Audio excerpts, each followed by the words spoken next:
All right, hopefully by now you've watched that amazing Khan Academy video on inductive and deductive reasoning and started to put some of it in your own words. Let's go ahead and fill out the notes before we get into the first section in your bookwork. So the first one about deductive reasoning, let's tackle that kind of reasoning first. Deductive reasoning is general to specific. That'll be kind of your keywords. So you start with the general idea and then you go down to the specific facts about the idea. So for an example, what do we know about cats? Well, the general idea would be cats. Let's talk about some specific things we know about cats. We could write a lot of things. They have 4 legs, generally. They have a tail. They cough up hairballs. Those are specific things about cats. So deductive is general to specific. Inductive reasoning is the opposite. It's going from specific things to forming a general idea. So we take a look at specific observations. Can I see a pattern from it? From that pattern, can I form a general conclusion? And one thing to consider is, does my conclusion work just for that specific pattern? Or does it work all of the time? Those are also things that we deal with in logic. So for an example, we have a mathematical example here. We have a pattern, 3, -9, 27, -81. Those are the specifics. Okay, what's the pattern that we see? Well, we can see that each term is being multiplied by -3. 3 times -3 is -9, times -3 is 27, so on and so forth. Okay, that's the pattern. So the next step is, can I create a general equation that describes the situation? And reaching back from last year, we're going to use that formula, a sub n equals a times r to the n minus 1. You're like, oh, that was so long ago. Okay, let's do a little bit of reminder. A in our pattern is the first term, which would be, okay, n is the number of terms, which in this case, we just want to have a general equation, so we're just going to keep n as n.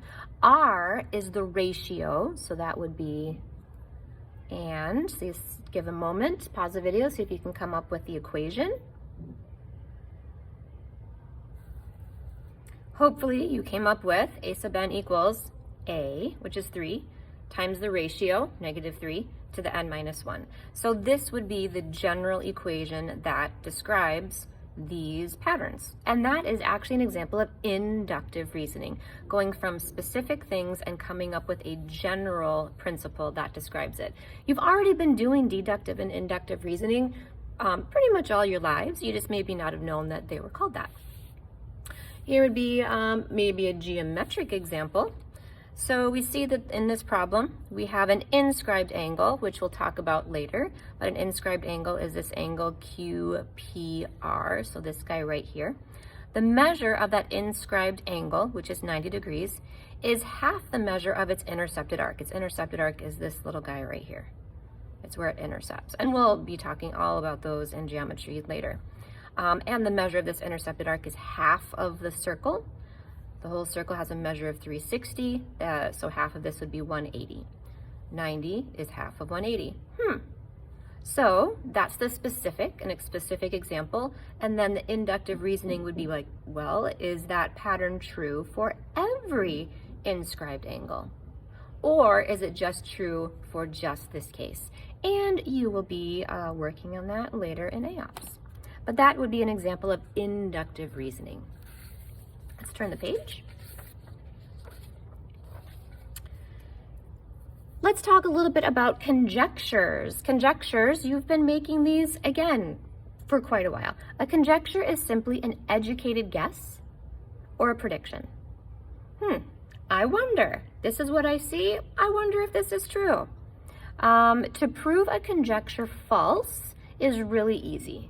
If I just want to prove a conjecture false, all I need to do is provide one counter example, an example that proves it false. Just one, and then we prove the entire prediction false. So that's pretty easy. So for example, my little young niece walks through a flower garden of red roses, and she makes a prediction. And she says, oh, if a flower is red, then it must be a rose.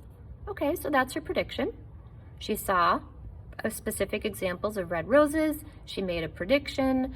Is that true? Well, obviously you know that's not true. So provide a counterexample to disprove her conjecture. Well, it could be anything. Any red flower that's not a rose is going to act as a counterexample. So I could show her a red carnation and go, oh, sweet pea, this is a red carnation, it's not a red rose. So to prove a conjecture false, you just need one counterexample. Super easy. To prove a conjecture is true is much more involved, because we have to prove that the conjecture or the prediction is true for every single stinking case that there is. And that could be a lot. You can't just prove it for one case. You have to prove it for all of the cases.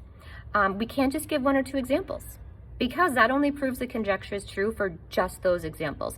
There might be an infinite number of cases to prove, and that's where logical proofs come in. We're not going to spend time proving case by case. That's not going to happen. We're going to find logically and mathematically ways to prove it once and for all. So that's kind of where logic comes in. So here's an example. To prove if a flower is red, it must be a rose. Which we know is not true, but I would have to show that every rose in the world, every flower in the world is a rose, and that would be a lot. So in mathematics, which we'll do a little bit later, we would create a proof. Obviously, we wouldn't create a proof for something like that. We would create a mathematical proof. And we're going to do this later in section 2.5, but just to preview, it's going to look something like this. You're going to make a T-chart. On the left side are all of your statements. Well, this is what I think. And then on the right side are going to be your reasons. And these are going to be like mathematical theories, mathematical principles, things like that. And then you're eventually going to come up to your proof at the very end. And it's just a formal way of showing your reasoning. You've been doing proofs in AOPS with your writing problems. So this shouldn't be too much of a stretch, but this is a formal mathematical proof, and we'll do those later in section 2.5.